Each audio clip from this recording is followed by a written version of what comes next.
Lydia Deetz, her stepmother Delia, and her daughter Astrid stand over a casket. The burial service is in progress. We can barely make out who the funeral is for, but there he is on the headstone, Charles Deetz. While this character of Charles was once part of the Beetlejuice sequel, when this ghost with the most was to go Hawaiian, but he was entirely written out of Beetlejuice, for reasons that will soon be obvious. Because he's a f***ing pedophile. Despite this franchise being all about dancing with death, actor Jeffrey Jones will not be in Beetlejuice in his physical human form. And it's safe to say that this controversial thespian won't be in any other legitimate movie until the day he really dies. This man had an absolute disgraceful tumble from his small but reliable spotlight, perfectly fitting into prestigious period pieces and goofball funny flicks. Jones was a Golden Globe nominee with consistent work and a very impressive resume. A mix of a villain, comedic, and at times patriarchal roles. But Jeffrey Jones went from Ferris Bueller's baddie to Who's Your Caddy to a motherfucking pedophile. So yeah, let's find out what the f*** happened to Jeffrey Jones.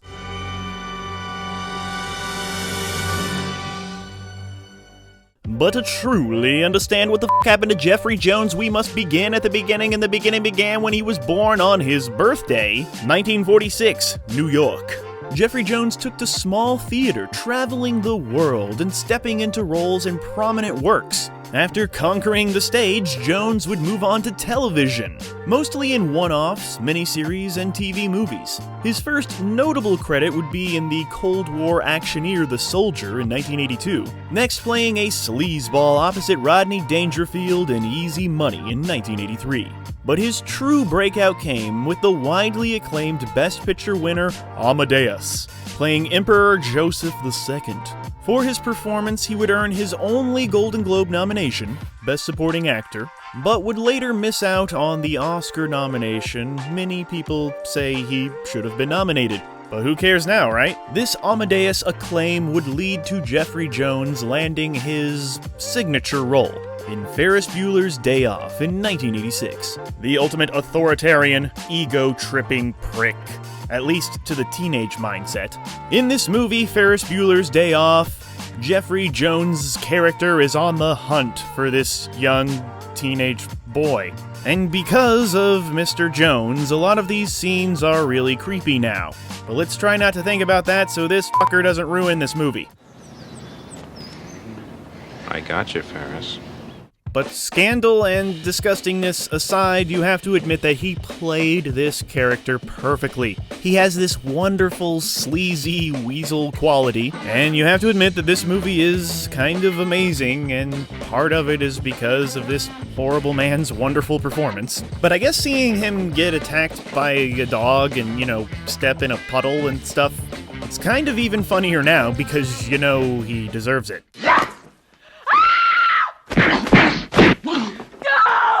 Next, he would land a role on Howard the Duck, which everybody says is horrible, and it kind of is, but it also has this magical charm to it. But yeah, who cares? And yeah, we have to admit, once again, Jones plays the character to great effect, giving an over-the-top and unhinged performance. That's truly brilliant. A genius, I'd say. No, I'm not gonna go that far. You could also see this man pop up in Transylvania 6500, in which he plays the mayor. I don't like this. I don't like this at all. Jeffrey Jones had made the mark he needed to be recognized by filmmaker Tim Burton. Mr. Burton knew that Mr. Jones should play Mr. Deetz in Beetlejuice. In this fabulous, out-of-control, brilliant movie, Mr. Jones gets to show his comedic timing that let him play the foil to the hauntings and Deo! Tim Burton would go on to cast Jeffrey Jones in 2 more movies in the 90s. 2 of Tim Burton's best movies, actually. There was Ed Wood in 1994, in which he played a real-life psychic personality. And of course, he was casted to perfection as the town reverend in Sleepy Hollow. He had become part of Tim Burton's growing fleet of frequent collaborators. You know, like Michael Keaton, Johnny Depp, and another friend and occasional face was that of Paul Reubens. But more important than Pee-wee or Batman Returns was his tie to Jeffrey Jones's undoing. We'll get to that in just a bit. Before we continue with our video, here's a reminder to click the store tab on any of our JoBlo channels and browse our collection of the latest and freshest designs in our merch store. Go get you some. Jones ended the 1980s with a movie called Without a Clue, and a movie called Who's Harry Crumb, playing second billing to John Candy, and pairing again with his Amadeus director Milos Forman for a film called Valmont. It's an 18th century period piece where his character desires to marry a 15-year-old girl. Yep, it's even creepier now.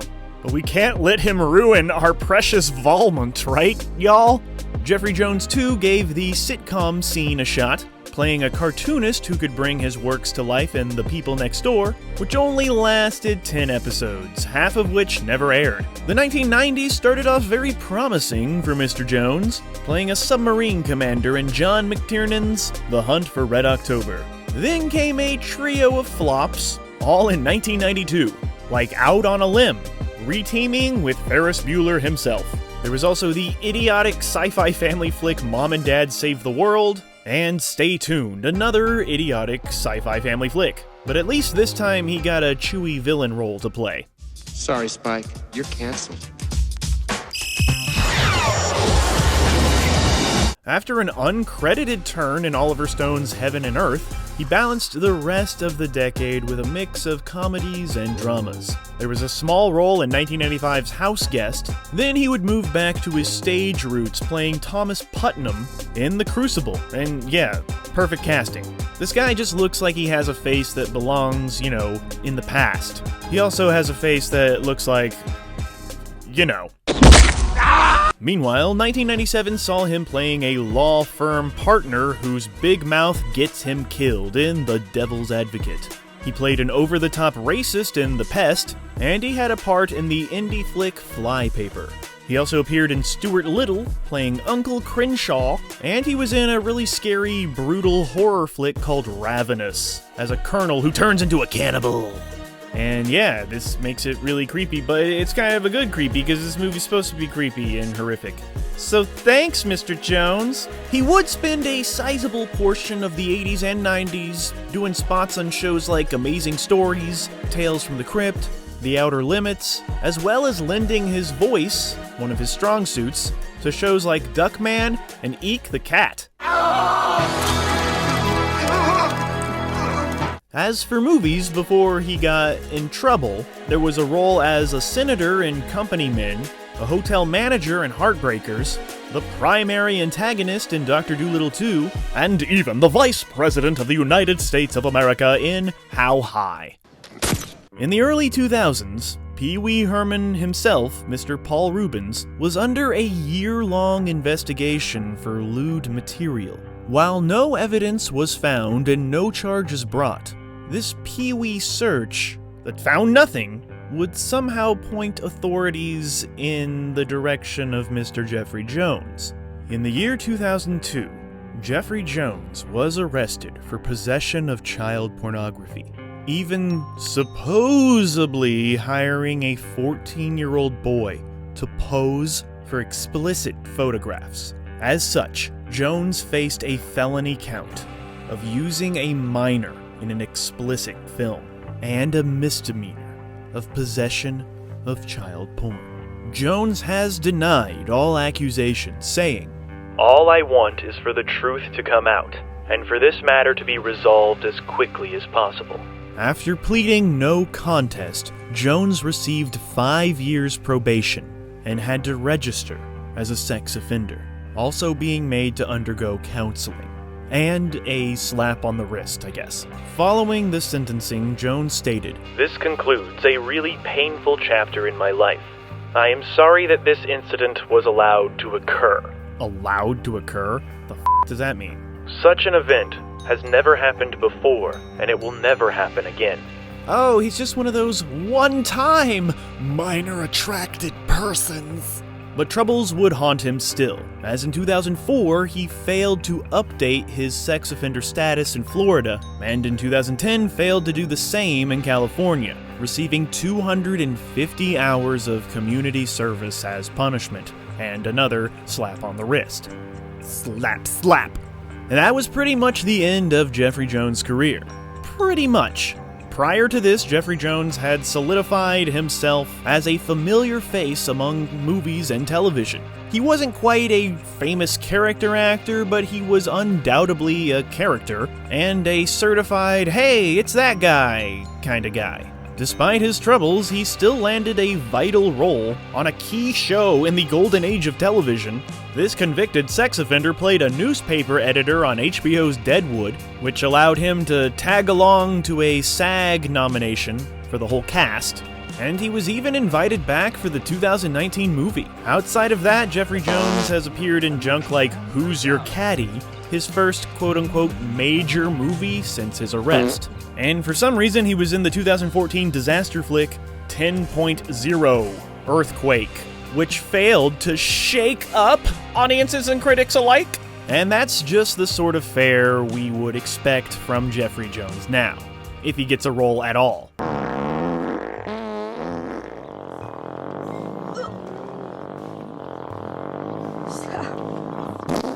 Once a familiar face and a recurring part of the Tim Burton repertoire, he fell from his minor grace with a humiliating and disgusting thud.